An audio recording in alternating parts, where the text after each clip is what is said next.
oportunidad de conversar con las personas que han hecho parte de esta fundación, que son maestros, que son músicos, son del staff, cargan, conectan cables, componen, ensayan, producen, hacen absolutamente todo. Creo que es una labor loable la que están haciendo y me parece muy interesante el espacio de conversación para conocerlos más de cerca a esas personas que están todo el tiempo como hormiguitas dando vueltas y trabajando en este proyecto. Y el tema es bien bonito. Es un concierto conversatorio que lo nombraron como Orquesta Andina de Cámara, música entre dos mundos. Vamos a hablar sobre lo que vamos a escuchar, que es la fusión o la integración de los instrumentos de cuerda frotada, que son violines, violas, violonchelos, contrabajo, con instrumentos de raíz andina, charango, tiple, guitarra y vientos, ¿sí? Más algo de percusión. Vamos entonces a comenzar con una primera parte, una media hora de conversación y dedicaremos unos 10-15 minutos luego a hacer preguntas, las personas que quieran ya dialogar directamente con ellos, que es lo que usualmente no se hace en un concierto. Nuestros invitados de hoy, Felipe Villota.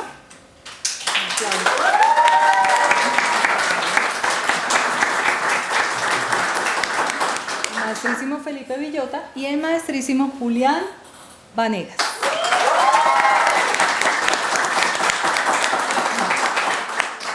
La Orquesta Andina de Cámara fue un proyecto de grado. Los proyectos de grado suelen ser trabajos extensísimos, pero trabajos que los estudiantes escogen por algo que les apasiona, ¿cierto? Y la pasión de Felipe es la música, y es la música andina latinoamericana y la enseñanza.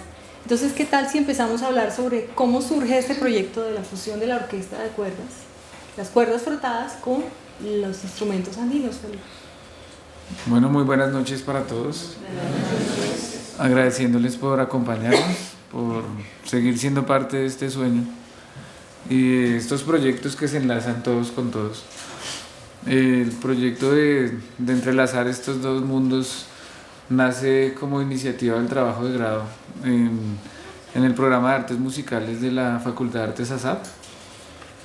Decidió emprender una búsqueda en la que la composición y la orquestación se encontraran, ya que eran dos mundos que sonaban todo el tiempo, digamos que en mi búsqueda musical.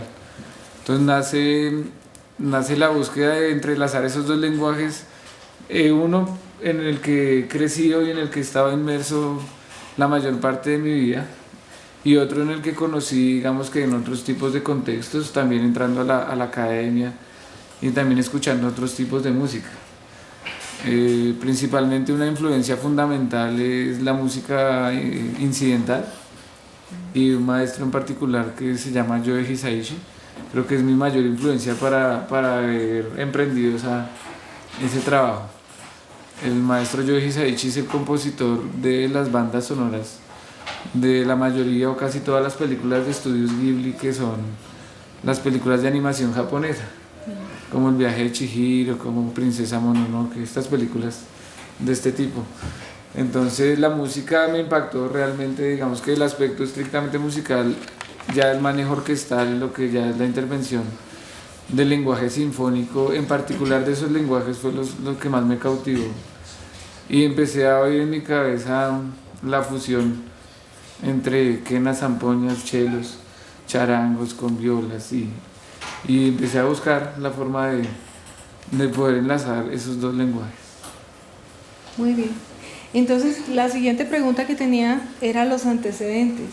¿Cuáles son las referencias que tienen ustedes, Julián, Felipe, de este tipo de experimentos entre cuerdas u orquesta también completa e instrumentos andinos latinoamericanos? ¿Hay alguna referencia de la cual se inspiran en particular, además del cine, que es muy importante, lo que acaba de decir? Hay varios grupos que han tenido una exploración interesante, digamos, en torno a esa mezcla específicamente. Pero yo creo que, y en eso coincidimos con Felipe, que hay un grupo que logró capturar y logró, digamos, unir esos dos lenguajes de una forma muy, muy agradable y muy oportuna, y que dio, pues digamos, en la vena el gusto, que es Trencito de los Andes. Hay un disco muy especial que se llama Escarcha y Sol, que pues recomendadísimo para escucharlo, donde se hace un trabajo muy muy serio y muy comprometido con esa fusión. Es bien bien interesante. Yo creo que eso es así, o sea, en mi visión eso es como el top de lo que yo pensaría como una influencia importante de esta mezcla específica, hablando como de un trabajo cercano a lo que se hace. Eso sería como lo más cercano en grupos, digamos. Pero también hay personajes como Gustavo Santaolalla, por ejemplo, que también trabaja mucho la música para cine, que también hace un trabajo muy serio con esas fusiones del orquestal. Hay una cosa importante y es que el Trencito de los Andes maneja casi que este mismo formato en términos de las cuerdas. Es decir, también es un quinteto de cuerdas frotadas. Muy bien. Bueno, aquí llegamos a un punto interesante y es que cuando uno escucha estas músicas y no le cuentan la historia, ¿verdad? Porque hoy vamos a tener el gusto de escuchar el relato de los compositores, creadores, los músicos, ¿cierto? Y luego verlo y disfrutarlo. Pero cuando uno lo escucha desprevenidamente, lo que a mí personalmente, lo que pasa conmigo es que pasa como una serie de retratos, como de imágenes o de paisajes sonoros, por momentos. Y yo empiezo casi que automáticamente a imaginar como una historia con las composiciones. Y bueno, tuve la fortuna de escucharlas antes del conversatorio y me pasó exactamente lo mismo. Entonces, podría decirse que esa música para cine o que esos referentes importantes tiene que ver también con eso, que sea un poco de música descriptiva, por así decirlo. ¿Es intencionado esto? Creo que es una pregunta no complicada sino profunda y puede dar una respuesta muy grande. Pero no tenemos afán, ¿sí? Yo creo que la música es una búsqueda personal, es una búsqueda espiritual, es una búsqueda de la vida misma, y lo que se trata de retratar ahí es escenarios, efectivamente, que uno intenta plasmar dibujando con sonidos. En el caso de la composición como tal, siempre me he guiado mucho por el instinto del presente, de ese instante en el que estoy componiendo. Entonces, toda la gama de colores que puede traer cualquier escenario, cualquier situación de la vida diaria, se vuelven en notas musicales. Y eso genera también cuadros, genera imágenes. Pero a la libertad también y a la posibilidad de que cada persona le dé también su interpretación. No buscamos tal vez obligar un escenario específico, sino que simplemente también es una forma de sacar, de expresar una situación particular, un escenario, un momento que para cualquier oyente también puede ser tal vez otra cosa o puede enlazarse en ese mismo contexto. Creo que eso ha pasado con este trabajo. Digamos que no hablamos de una composición netamente individual, porque ahí también nos encontramos con que somos seres de comunidad. Entonces, por ejemplo, yo tenía en el inicio de las composiciones siempre muy en cuenta los conceptos de Julián, y ahí en esa perspectiva pues ya no era solo mi historia. En muchos de los fragmentos también previos a la orquestación, en lo que es el contexto andino, yo ciertos tipos de melodías se las mostraba a mi primo Diego Moya, porque es un referente para mí en la interpretación de los vientos, pero a la vez siento que entienden la profundidad de algo que estoy no queriendo ocultar, sino que tampoco quiero que sea tan explícita. Entonces, cuando veo que hay un hilo conductor sensorial en eso, creo que la imagen de la que hablas o el retrato puede ser ya colectivo. Y también es cierto que en el caso de ustedes se compone no solamente para un grupo, sino se compone para ciertos músicos. Ustedes ya saben posiblemente quién va a tocar los vientos, quién va a ser el charanguista, quién puede tocar esta parte, quién puede lucirse en el cello, qué compañero toca bien el violín, quién conoce el idioma, ¿cierto? Y eso también facilita mucho las cosas, es decir, incluso para el compositor puede dar mucho más vuelo si el compositor sabe que el músico tiene ciertas habilidades, puede ponerle unos retos especiales, o algunas rítmicas particulares que podrían ser muy difíciles para un músico de academia, un músico que es sinfónico, que está acostumbrado pues a la música clásica universal, que podría ser muy complejo asumir músicas de Latinoamérica con sus ritmos y sus maneras, ¿no? Su estilo, ¿no? Entonces, bueno, pensando en eso, cuando ustedes hacen la composición es de Felipe, ¿cierto? Pero Julián hace una parte fundamental de este proceso, o sea, no está lejano a todo este proceso de creación.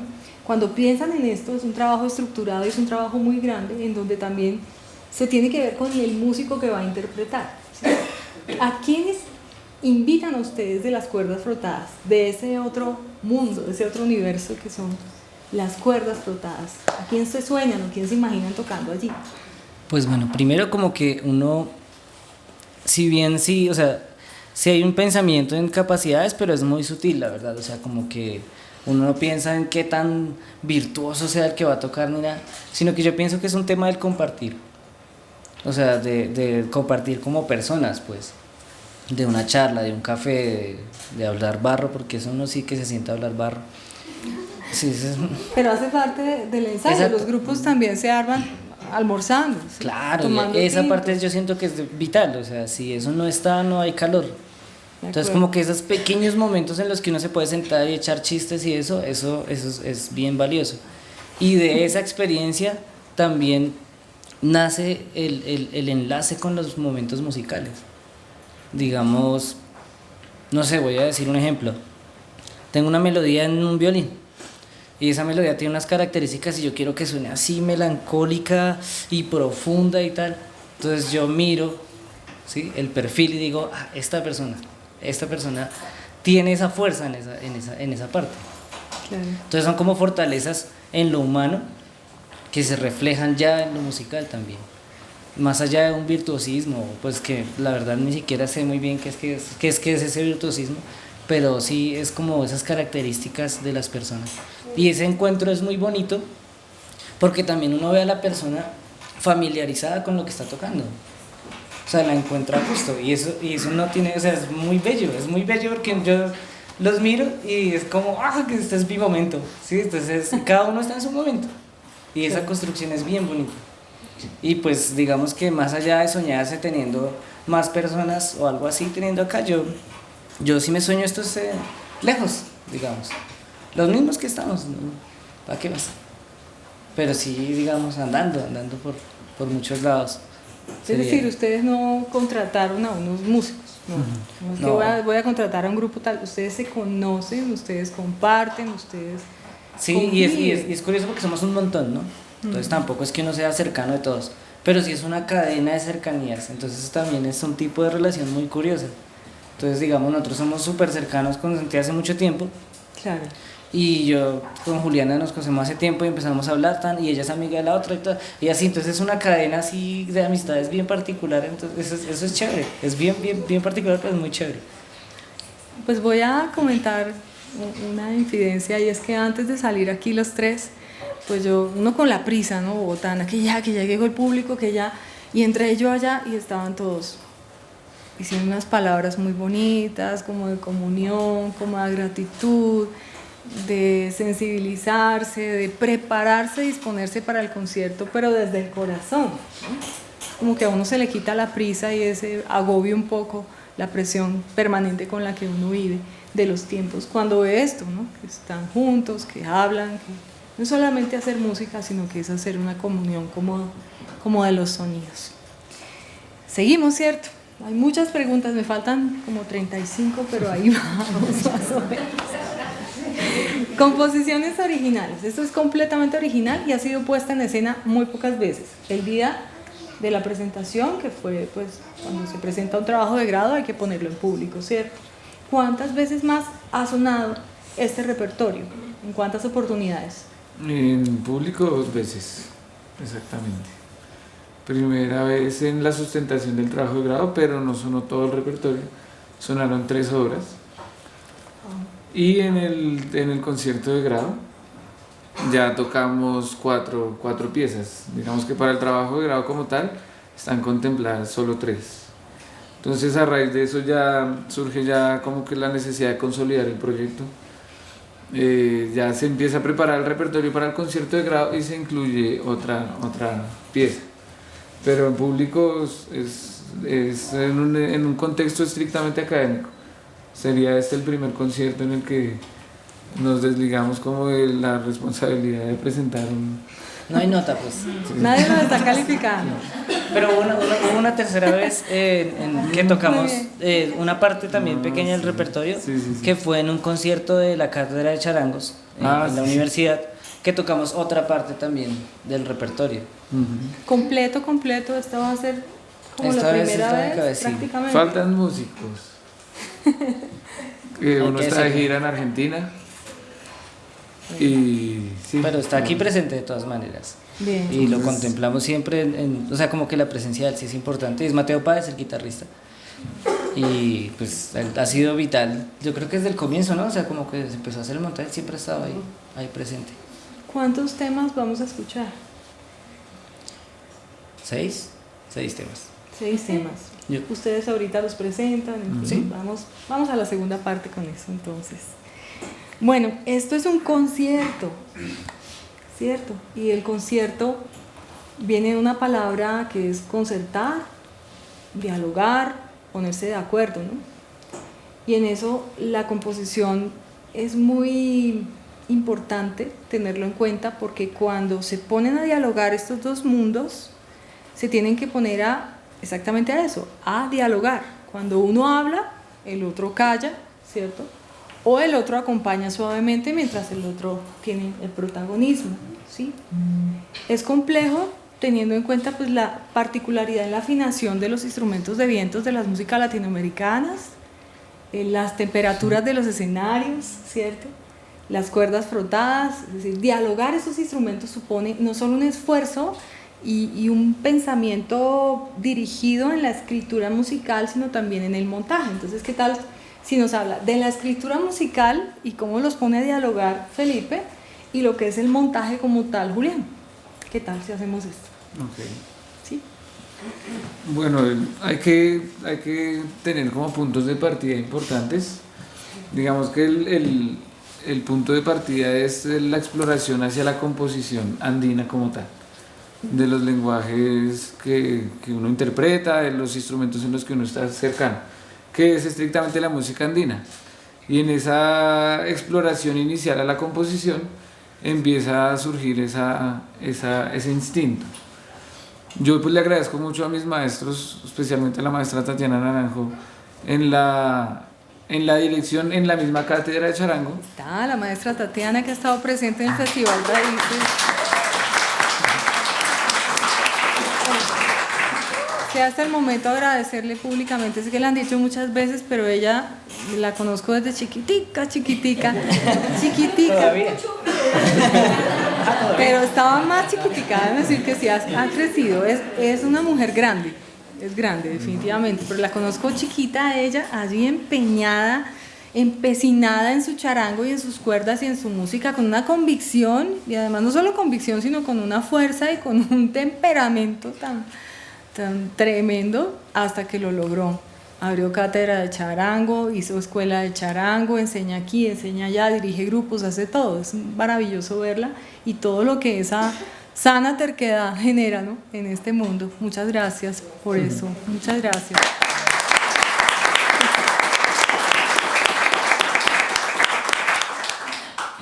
Sí, es necesario mencionarte, maestra. Sí, si se habla de charango en Colombia, alguien va a decir algo de Tatiana.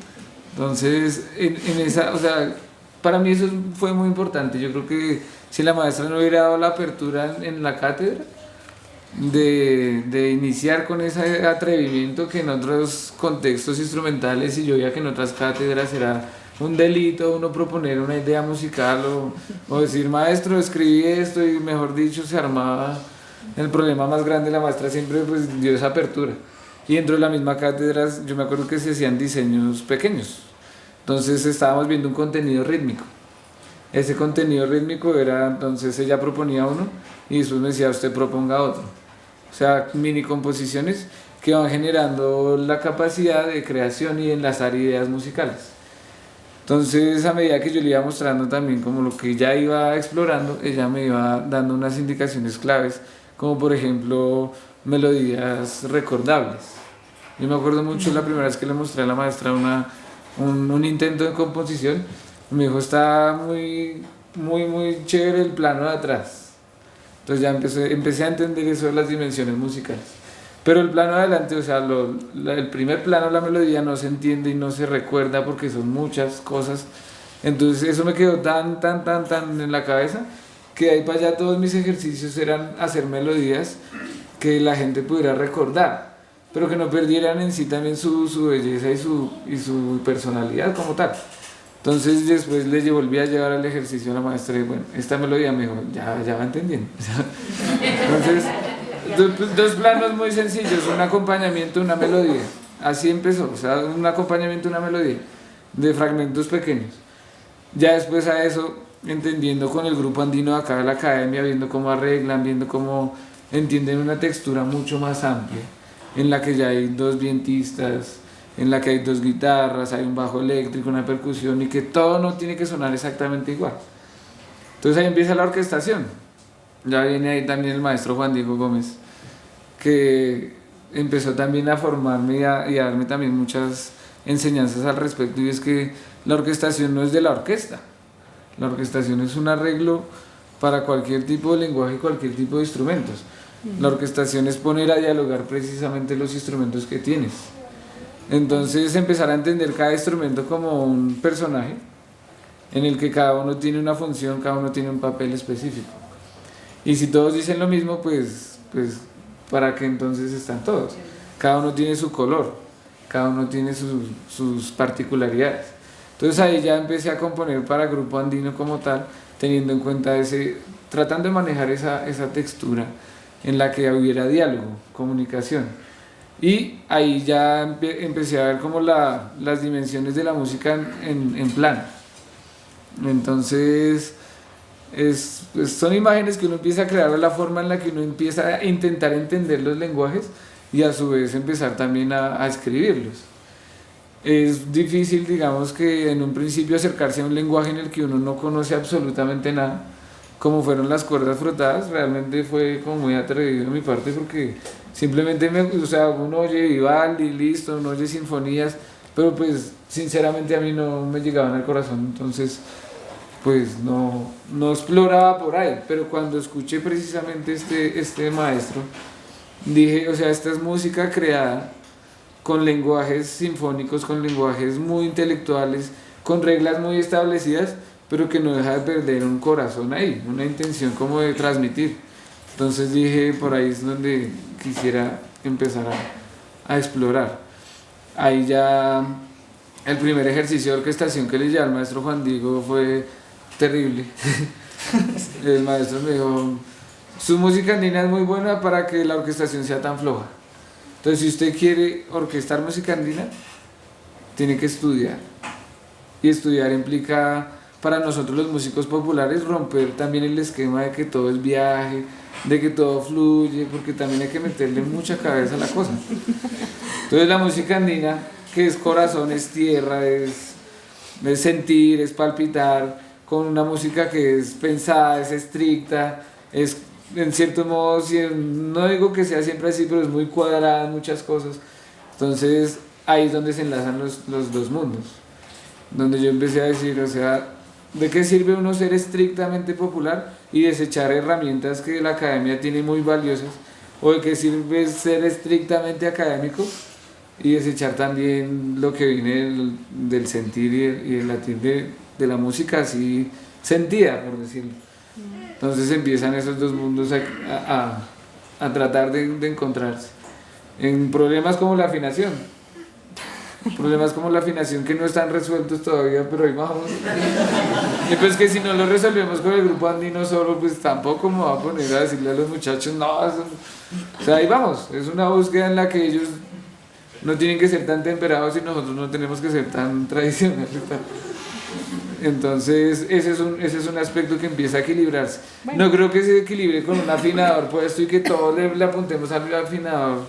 Es una cuestión de que ellos empiecen a encontrar ese sentir y nosotros empecemos a encontrar esa estabilidad o ese rigor, por decirlo algo, más o menos, cosas así. Bueno, pero igual a los músicos de orquesta les ha tocado una tarea muy ruda últimamente, porque como está tan de moda las músicas del Pacífico y la marimba, el sonido en particular, y los arreglistas y los productores, y eso ha ganado Grammy y de todo, entonces cada rato invitan a Hugo Candelario a tocar marimba, y eso sí que es difícil.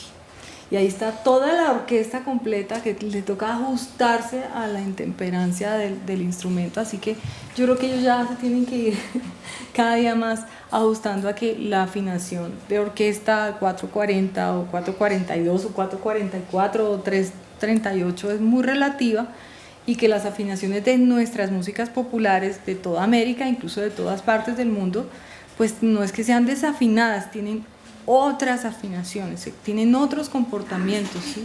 Que no podemos como ajustar así como con una camisa de fuerza. Entonces creo que el ejercicio es muy importante, porque precisamente eso es poner a dialogar, ¿no? Dialogar es ponerse de acuerdo, y hay que ponerse de acuerdo también en la afinación, no solamente en las entradas 1, 2, 3 y 1, 2, 3, 4, sino en todos esos detalles.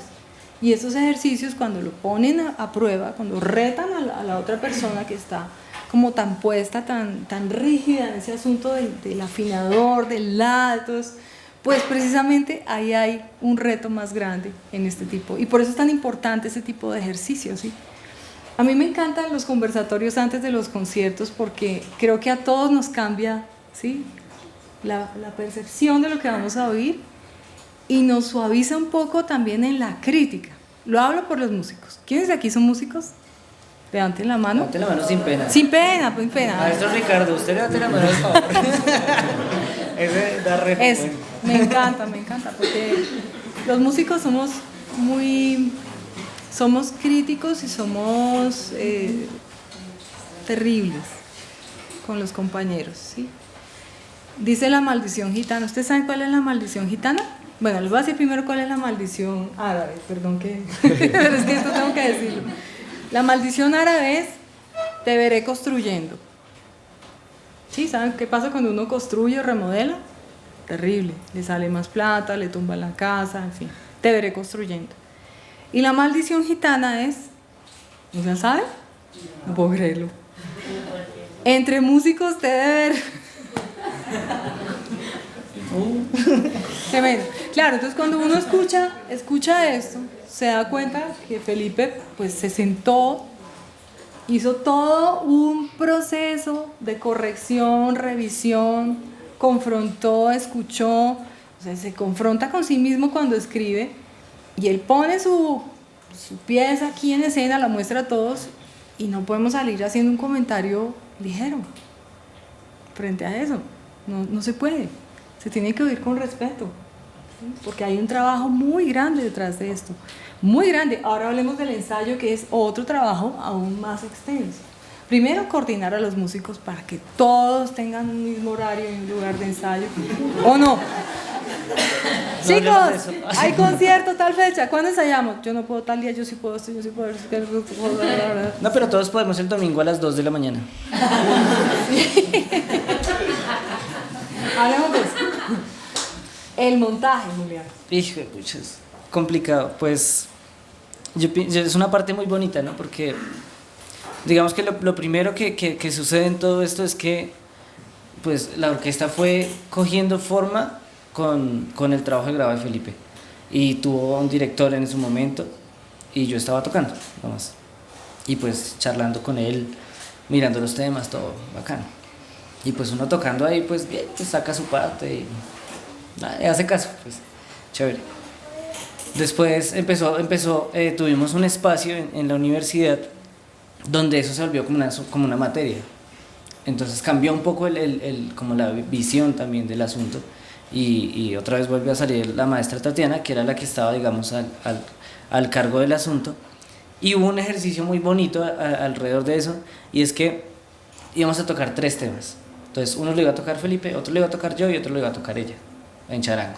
Y entonces cada uno iba a dirigir el del otro, así como que ahí, como por probar. Y pues ahí me dieron gusto porque pues yo siempre tuve las ganas de dirigir, como, era muy emocionante el asunto, claro, es que es muy emocionante.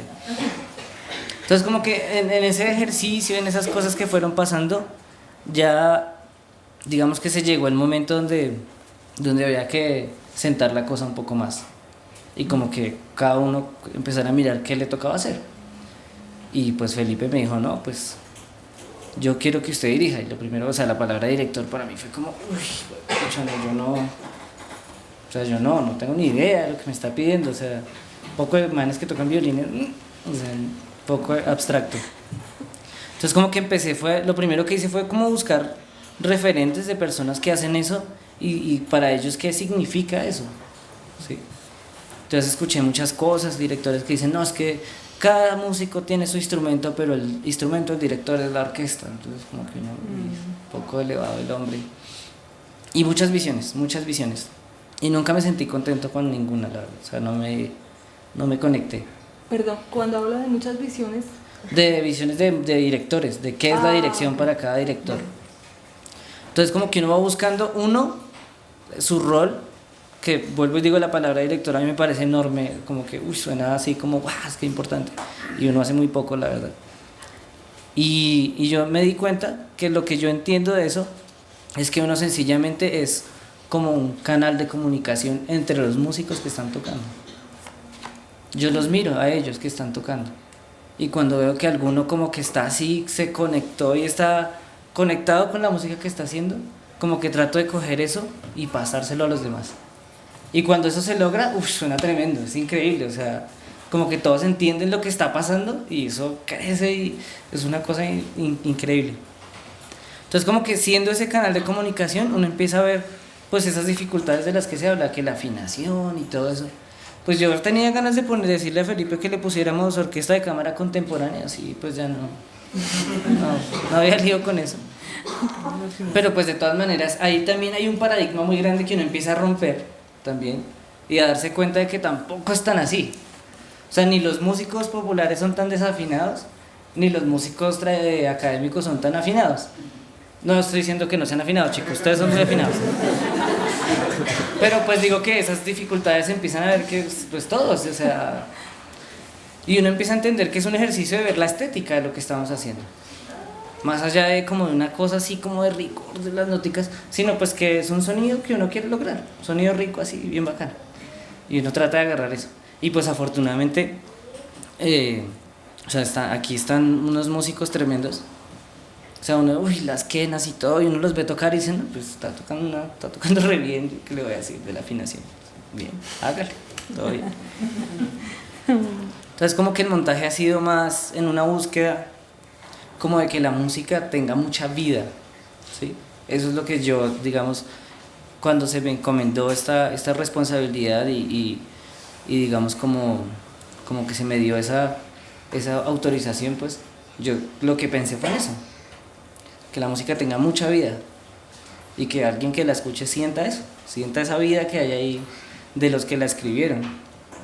Y entonces ahí ya a uno le toca sentarse y hacer el otro trabajo menos de pensar, sino pues ya de hacer las cosas y escoger así el tremendo montón de cosas que está ahí y uno, este violín hace no sé qué, yo no me he dado cuenta nunca en la vida, pero bacán. Y es ver por qué este man puso eso ahí. Y la idea, mi idea nunca fue ir a preguntarle, pues ya él hizo su trabajo, ahora me tocaba a mí hacer el mío. Entonces yo cogía y miraba así, este man, ¿será que esta melodía que puso acá, qué quiere con eso? O sea, y empezar a trabajar todo eso, y buscar así que cada momentico de cada cosita que va pasando sea como con una intención también. El director debe buscar en esa maraña de staff y de notas quién es el protagonista en un momento dado, ¿no? Sí, claro. Y hay muchos tipos de protagonismo, por ejemplo. Claro. Y ahí sí, digamos, a mí me ha parecido muy interesante el tipo de orquestación de Felipe. Es muy curioso porque hay unas cosas que son chéveres y uno las analiza y dice, eso está bacano, o sea, que, por ejemplo, hay un momento que yo siento que es súper protagónico de la orquesta y es un protagonismo netamente rítmico. O sea, es una base rítmica así de bambuco donde hay una viola haciendo una matriz, el cello otra, el contrabajo otra y los violines otra, y todo eso junto da un resultado rítmico y es increíble. Y encima es el charanguito ahí sonando. Entonces eso es un protagonismo también. O sea, como que uno a veces piensa que lo protagónico es el violín por allá, no. Hay muchos tipos de protagonismo, y más en estas músicas, que son tan dinámicas también. ¿Qué proyección tiene la orquesta a futuro?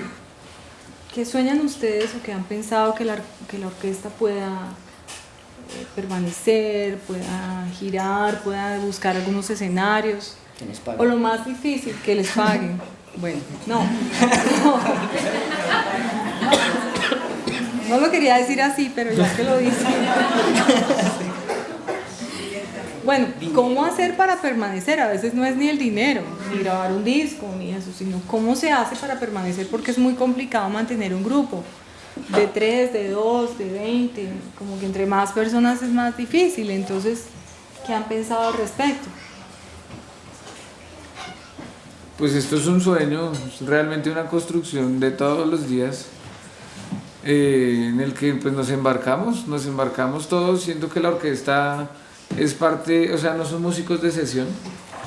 Eso quiere decir que cada uno es fundamental ahí como persona, no solamente como instrumentista. Quiere decir que cada persona que está ahí cumple un papel importante porque es esa persona y porque se ha entregado a este proyecto de una forma desinteresada y de una forma en comunidad. La proyección pues realmente es que la música pues nos lleve, nos guíe. El proyecto siento que tiene una proyección grande, que tiene unos sueños, unas expectativas, que se está abriendo espacios, se está buscando espacios. Aparte de que somos los organizadores del festival, o parte del comité organizador, pues entendemos desde la organización del festival de que el objetivo no es cerrar las oportunidades, sino antes abrirlas. Por lo tanto, nuestros grupos no estuvieron este año en el festival, porque hay muchas propuestas, muchas posibilidades. Entonces ya digamos que estamos buscando cómo encontrar también espacios donde poder mostrar nuestro trabajo, crecer el repertorio. Digamos que no es una cuestión inmediata, es un trabajo de tiempo, es un trabajo de composición, de orquestación, de revisión, de montaje. Tener un repertorio que pueda pues consolidar el proyecto como tal, llámese disco, llámese gira, llámese, claro, todo eso está en nuestras mentes y es pues el sueño, ¿no? Pero principalmente es poder realmente que esa música que suena, porque no soy el único compositor del proyecto, también es importante aclararlo. La maestra Tatiana aportó una orquestación y una composición de un tema de ella. Julián también tiene composición ahí. Digamos que en esta nueva etapa estamos organizándonos en roles.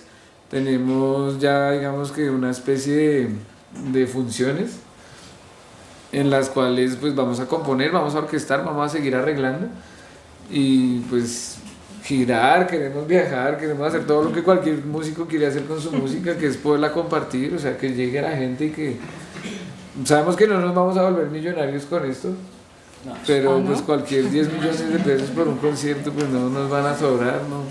Puede ser un Andrés. Estamos viendo también, estamos a la expectativa de pronto en el mercado que nos puede dar a nosotros cabida.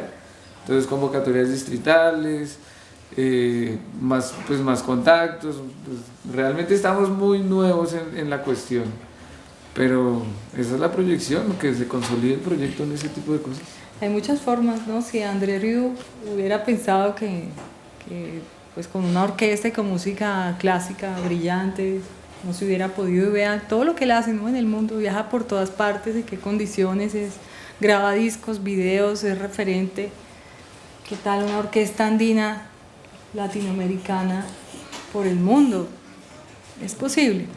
Si ustedes fueron capaces de soñar una escuela que recibe más de 100 niños de lunes a viernes, un jardín infantil, luego se soñaron una escuela de música que tiene ¿cuántos? 130, 120 estudiantes, y después un festival de música andina latinoamericana, y soñaron además invitar no solo músicos locales, sino músicos nacionales y músicos internacionales. ¿Por qué no soñar esto otro? Si ustedes son los soñadores, ustedes son los que nos han dado cátedra en ese aspecto, entonces a seguir soñando.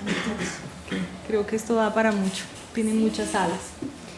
Bueno, nos queda poco tiempo, a mí me encanta conversar con ellos, pero creo que es importante oírlos a ustedes. Tenemos unos 10 minuticos de preguntas, lo que quieran preguntarle.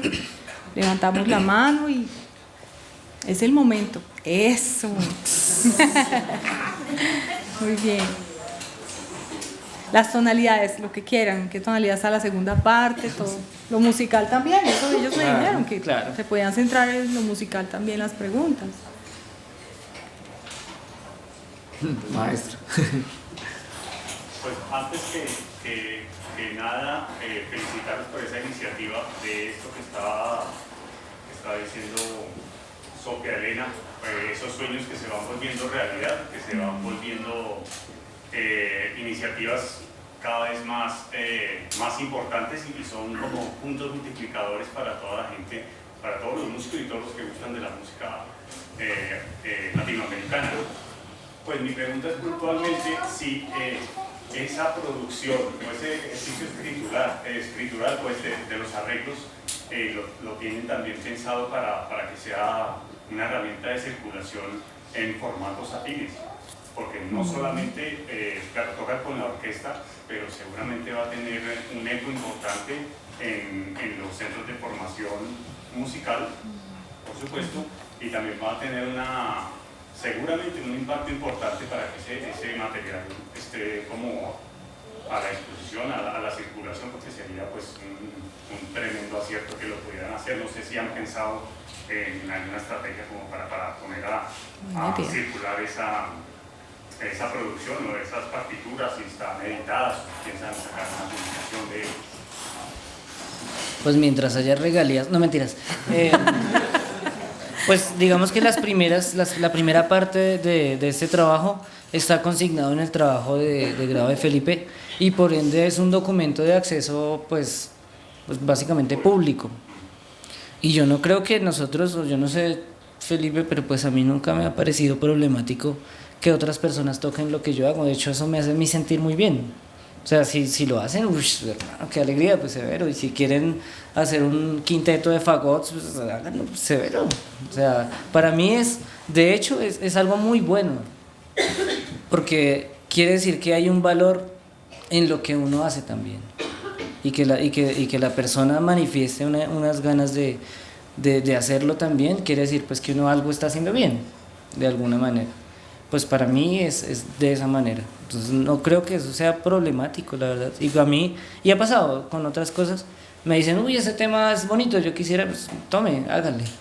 Les hago tutoriales en YouTube o lo que sea, pero pues bacano. O sea, me parece a mí o sea, de manera personal, me parece muy, muy, muy agradable y muy valioso que la gente valore lo que yo hago y lo toque. Es tremenda sensación. Pues uno de los objetivos, no de mi trabajo de grado, sino de mi vida, es poder aportar, o sea, realmente que lo poco que uno ha dado, lo poquito que uno ha encontrado sirva a la gente, a la humanidad. Yo creo que la música es definitivamente un agente transformador y lo estamos viviendo a diario y con este festival, con la escuela, con los compañeros y las compañeras músicos, con los niños que vemos tocando. O sea, creo que ese es el trabajo, entregar, dar.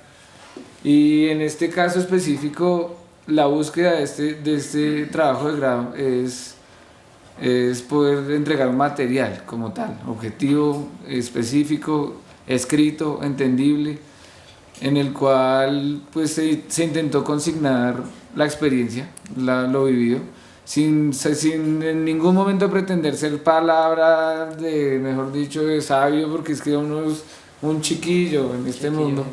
Es una perspectiva que a alguien le puede servir. Entonces en el trabajo ustedes pueden encontrar registros, tesituras de los instrumentos andinos, cómo se hizo la orquestación de tal tema en el cual se mezcló un quenacho con un cello. Entonces, ¿qué tipo de texturas se le dieron a eso? Ese material para mí sería un sueño que pudiera estar en conocimiento más público, porque ya es público, pero digamos que suele ocultarse en el inmenso mar de las posibilidades, pero está completamente abierto. Hay un trabajo que considero que fue juicioso, pero que le faltó, y es en el estudio de instrumentación, pero gracias a Dios Acá el maestro lo que está haciendo en su trabajo de grado es trabajar específicamente en la instrumentación andina latinoamericana. Entonces hay muchos formatos que les interesaría esta música, pero que tal vez no conocen o no tienen un acercamiento a la escritura o al manejo de estos instrumentos. Entonces está un ensamble de jazz, una big band, o está un tipo de formato diferente que quiere incorporarle una zampoña. Puede acercarse a alguno de esos documentos y va a encontrar guías, va a encontrar posibilidades de cómo en los 3, 4 temitas que hay se logró manejar ciertos aspectos. Se consultaron con intérpretes importantes, se consultó bibliografía. Acá Julián está haciendo una recopilación de la escritura específica de cada una de las posibilidades, digamos que más cercanas a nuestros lenguajes, ya que no somos, por ejemplo, chilenos, bolivianos, peruanos, que han encontrado formas de escribir sus músicas de una forma muy específica, pero que pues tal vez no aplica para todo o no funciona para todos los lenguajes. Entonces, por ejemplo, en la música andina colombiana, la maestra Tatiana también ha hecho una forma de escritura cercana a la, por ejemplo, en arreglos para charango de música andina colombiana. Cindy Gómez de la Universidad Pedagógica, su trabajo de grado es charango aplicado a repertorio de la música andina colombiana. ¿Cómo podríamos escribir eso? ¿Cómo podríamos agregarle cosas que no sean una bandola en un charango o un tiple en un charango, sino que sea un charango en ese tipo de lenguajes? Esos documentos ya son públicos, pero digamos que sí requerimos de difusión. En ese aspecto nosotros nos dicen queremos montar algo que sonó en la orquesta en un quinteto de otra cosa, no sé, pues sería la verdad un sueño oírlo en otros formatos, sería muy gratificante que esta música suene en varias formas, en varios estilos, incluso incorporar otras cosas a este mismo lenguaje también. Es una búsqueda y no para ahí. ¿Alguna otra pregunta? Al momento de orquestar, ¿cuáles son esas reglas que aquí tienen para distribuir lo que es el ritmo, la melodía? O sea, en la armonía, ¿en qué momentos o en qué instantes, qué instrumentos tienen ese tipo de cosas? Bueno, la regla es que no hay reglas. O sea, yo invito a eso porque es mi forma de entenderlo. O sea, lo entendí así. Es mi camino, no es el camino de todo el mundo. Entonces mi camino, mi sensación es instintiva, o sea, yo a veces no sé qué estoy haciendo, sinceramente. Y ahí encuentro pues que ya después cuando me toca, por ejemplo, para un trabajo de grado me toca ahí sí pensarlo y me toca decir, bueno, acá metí un contrapunto, o acá hice una segunda voz en movimiento contrario, o acá hice, no sé, una textura entre los violines y bueno, lo que sea. Pero realmente cuando uno se sienta a orquestar es recomponer. Entonces uno lo que hace es que lo que creo que es más efectivo es entender la pieza musical como un lienzo. Y un lienzo en blanco es que usted tiene todas las posibilidades del mundo. Entonces eso es lo que pasa, por ejemplo, con la armonía clásica o con conceptos así de orquestación ya muy rígidos. Y es que buscan que todo suene igual o que todo suene en esa estética. Entonces, si uno cumple unas reglas, le va a dar esa sonoridad, esa estética. Si uno arregla pensando en las normas y en las reglas de la armonía clásica o el contrapunto como tal, pues le va a sonar así toquen quenas o toquen en charangos o toquen en zampoñas, le va a sonar una fuga o le va a sonar una cuestión así. Si esa es la intención de uno, pues sí hay que aplicar esas reglas. Pues si la cuestión es otra, si la cuestión es buscar otros lenguajes, pues yo creo que primero que todo es la audición juiciosa.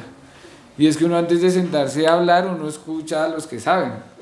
Y los que saben no son solo andinos o no son solo clásicos. Entonces le toca a uno sumergirse en esos mundos. El maestro Juan Diego me pasaba textos de barroco, me pasaba después música clásica, después me pasaba partituras y me ponía a reducirlas. Y me ponía a hacer cosas que yo nunca había hecho porque yo quería ir a tocar pues andina. Y claro, o sea, si uno va a meterse a un mundo, pues también hay que sumergirse allá. Y antes que todo yo creo que hay que escuchar mucho. O sea, es como que yo creo que eso sí podría ser una regla, pues suena raro, pero es sumergirse en la audición, es meterse en ese mundo y buscar, escuchar, pues porque es que uno no se está inventando eso tampoco, simplemente uno está trayendo esa cantidad de música y esa cantidad de sonoridades que ya están, y la está aplicando a lo que uno siente, a lo que uno busca. Entonces, más allá de pronto decir, bueno, en la armonía clásica, entonces no hay que duplicar la sensible, pues en lo andino eso se hace una cantidad de veces, a veces ni siquiera hay sensible, entonces ¿por qué yo tengo que aplicar esa regla? O sea, no, quintas paralelas, octavas paralelas, y uno oye sicuris y eso es lleno de octavas paralelas y para mí suenan bellísimo. Entonces uno las pone en el violín, las pone en los chelos y toda la orquesta hacía octavas paralelas. Sí, a mí me parece que suena bellísimo. Ya, si todo el arreglo es así, pues suena monótono, ya como que... Pero un fragmento así en bloque gigante y ¿quién va a decir que está mal? Pues yo lo quise hacer así ya. De pronto escuchar mucha música y detectar cuáles son los tipos de tejidos o texturas en las que tú te puedes como identificar, ir a la partitura y analizar. El análisis es vital y los maestros de composición y arreglo lo que ponen es análisis y escucha de música. Porque la norma como tal no es como la técnica, ¿no? Existe la técnica para facilitar la interpretación, pero es imposible estar ceñido a la técnica porque todo depende, entonces es muy variable. Y con músicas, claro, músicas populares, tradicionales, músicas raizales, hay mucho que decir. Y ahí digamos que también es bueno siempre ver muchas formas de ver lo mismo, porque digamos es el camino que de Felipe. Pero pues digamos mi camino sí es completamente casi que, no diría contrario, sino casi que complementario. Y es que yo lo que hago es tener una bolsada gigante de posibilidades. Y siempre me he enfocado en aprender cosas que me sirven a mí como posibilidades de. Entonces yo cojo y pongo todo sobre la mesa y digo yo, ¿qué quiero hacer? Entonces, por ejemplo, quiero hacer una canción que hable sobre, no sé, la leyenda del Tunjo. Entonces ya tengo una idea. Entonces voy a hacer un guayno, entonces cojo el guayno. ¿Qué tiene el guayno? Tiene esto, entonces tiene esto, no sé qué, entonces así, y armo una cosa muy estructurada. Y cuando ya tengo una estructura así muy firme, ya dejo que la cosa así ya empiece a fluir un poco más. Pero pues lo mismo como decía Felipe, es la forma de cada uno. Y yo soy así súper estructurado en esas vainas. Es como que buscar mucho eso. Y sí apoyo a Felipe que hay que escuchar mucha música. O sea, yo creo que uno de músico, si pasa una semana y no ha escuchado temas nuevos, está grave, porque se está quedando en lo mismo. Escuchar música le amplía a uno los horizontes, le refresca a uno ese pensamiento, y más si uno quiere componer y hacer música o escribir música. Eso es importantísimo. Bueno, y a veces las dudas se resuelven escuchando, ¿cierto? Entonces, ¿qué tal si escuchamos, cierto? Entonces, muchísimas gracias, ustedes son los más importantes, el público que asiste a este festival, que apoya a los músicos, que aplaude, que acompaña, que compra los discos, que los sigue en redes, que les toma fotos, la familia, los amigos, los compañeros de la música. Muchísimas gracias por estar en este concierto conversatorio Orquesta Andina de Cámara. Mi nombre es Sofía Elena Sánchez, yo soy músico, realizadora de la Universidad Nacional de Colombia, de la emisora de la Universidad Nacional, con mucho, mucho, mucho orgullo. Y bueno, vamos a disponer nuestros corazones y nuestra sensibilidad para escuchar la Orquesta Andina de Cámara. Felipe Villota, Julián Vanegas, muchísimas gracias por su tiempo, por compartir su experiencia, que esa experiencia que nos nutre a todos. Aprendemos muchísimo de todo lo que nos dicen. Y felicitaciones, adelante con este trabajo tan importante que están haciendo en todo. Producción, en la pedagogía, en la composición, la interpretación, la gestión, todo lo que hacen por estas músicas. Muchísimas gracias y mis respetos.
inicio con un tema que se ha convertido en un tema muy importante para este ensamble, que es el tema Huellas, compuesto por Felipe Villota.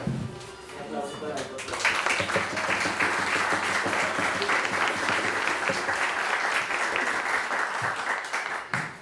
El segundo tema es una composición que hice hace más o menos poco tiempo y que quise dedicar y ofrecerle ese tema a la persona que fabrica los charangos, de casi todos los que hemos estudiado charango con el maestro y casi todos los compañeros, que es el maestro Vicente Larraín, que en este momento no está, pero que sí es chévere saber que gran parte de este legado también se debe a que hay personas que fabrican instrumentos para que nosotros podamos tocar. El tema se llama De alas y otros seres. Vamos a continuar invitando a Ángela Acevedo.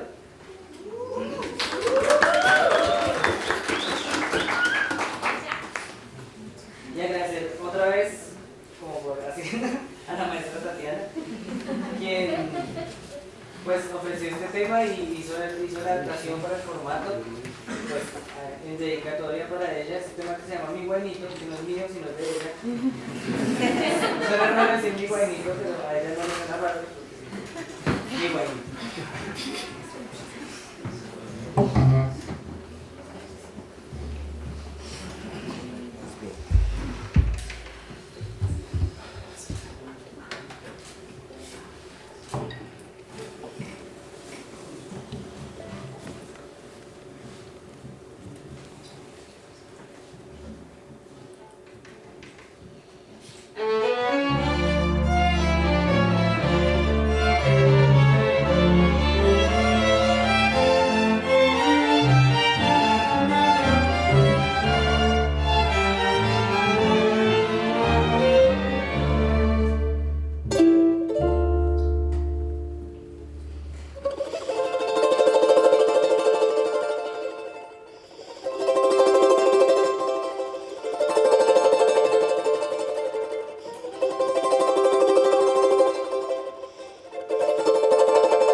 Bueno, el tema que continúa, yo sí quisiera que nos lo presentara Felipe. Es un tema que se llama Agua que nace.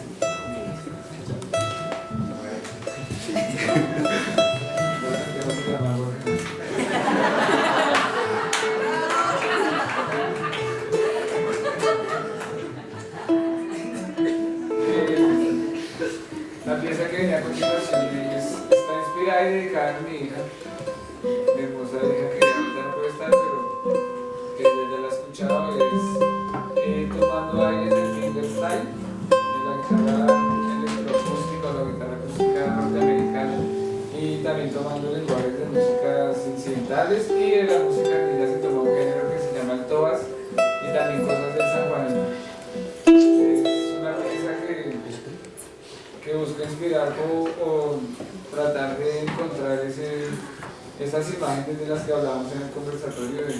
Antes de la llegada de ella, del nacimiento de ella, empecé a componer este tema y bueno, con mucho cariño para ustedes. Tengo la oportunidad esta vez de escucharlo, no de tocarlo, invitando a mi querido amigo, mi maestro Cristian Cruz.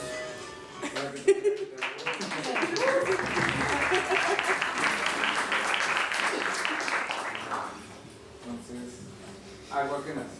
Yo me voy a sentar a escuchar.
manera de hacer música.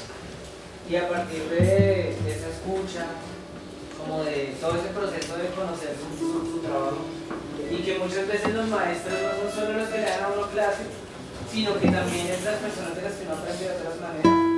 Él estudió este tema que se llama Maestro de Dibujo.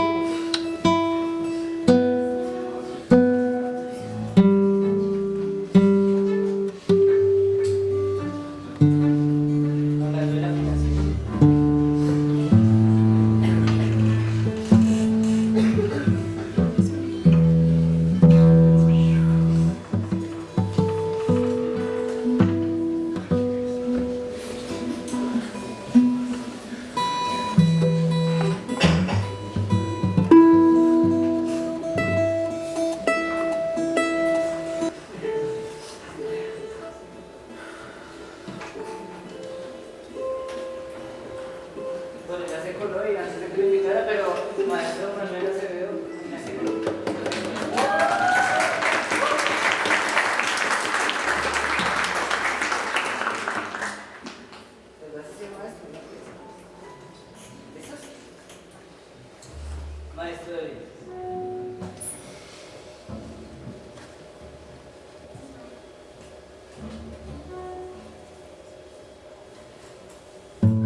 todo se acaba.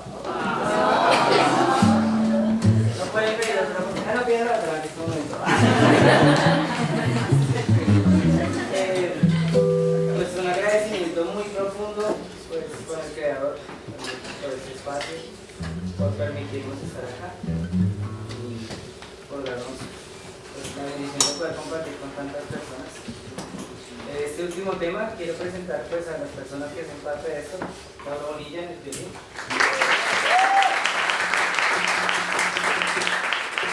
Mateo. Daniela. Manuel Acevedo, muy bien. Juliana Díaz.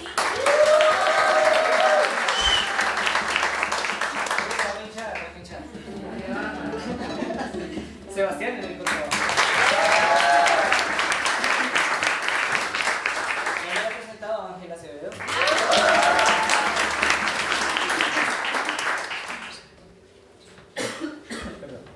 Alejandra en el Nacional de Emoción. Cristian Cruz en los vientos. Catalina, violín. Diego, violín.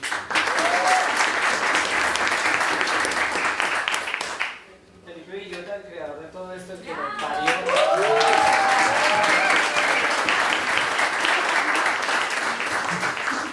Pues cerrando este concierto con el tema que consideramos puede ser más oportuno para este encuentro, precisamente un tema que escribió el maestro Felipe hace tiempo y ha sonado en todos los formatos que ustedes se imaginen y se los traemos en este otro formato. Ya para despedirnos, muchas gracias. Bueno, yo sí quiero aprovechar 2 minuticos para agradecer a alguien invisible en este espacio, en este momento.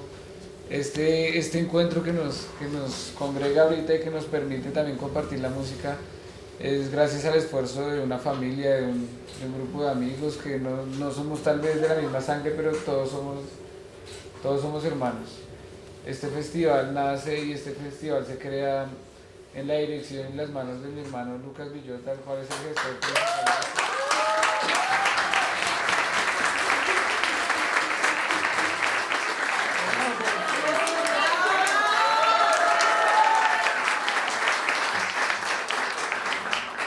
Siempre es el más invisible realmente de los organizadores, de los gestores. Es un gestor impresionante, es alguien que soñó hacer esto y pues nosotros como soldados detrás, en la cabeza, en el pensamiento, en la intención de poder abrir estas cosas, de poder tener la escuela, de poder crear un espacio donde honestamente se comparta la música, donde la música pueda llegarle a todas las personas que quieran acercarse a ella. Es gracias a ese esfuerzo que él ha hecho y ese trabajo tan aguerrido de creerse de que sí es posible también cambiar al mundo, y con esto pues lo está demostrando y a mi hermano le agradezco mucho por enseñarnos eso. También pues en un día muy especial y en un día en el que le doy gracias a Dios por mi familia, por las personas que están acá y en especial a mi mamita mayor, a mi abuelita que está cumpliendo años.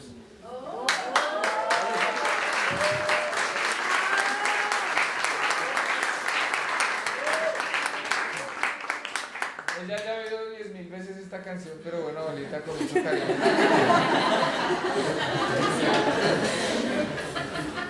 Y a todas y todos por estar acá, muchas gracias.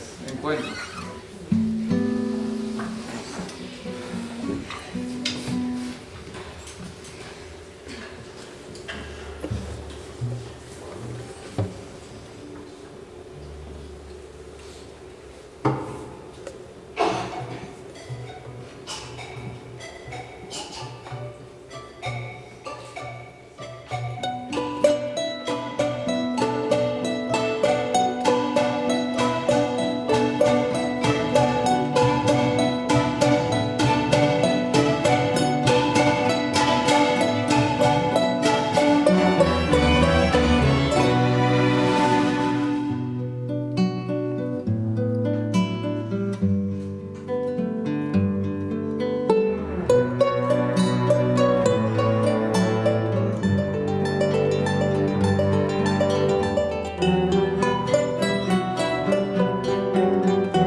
piano también, entonces...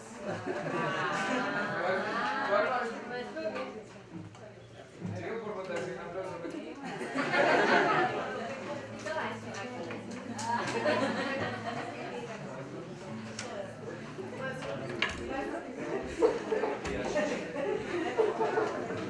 Por eso es que queremos sacar más canciones.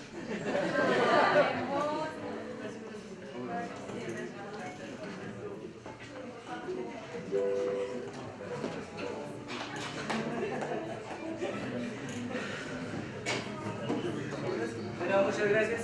Festival Raíces por Bogotá Andina.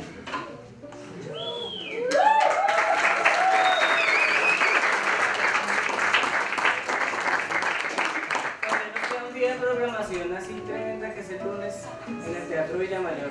No se olviden y vayan así, está muy bueno, buenísimo. Desde las 2 de la tarde.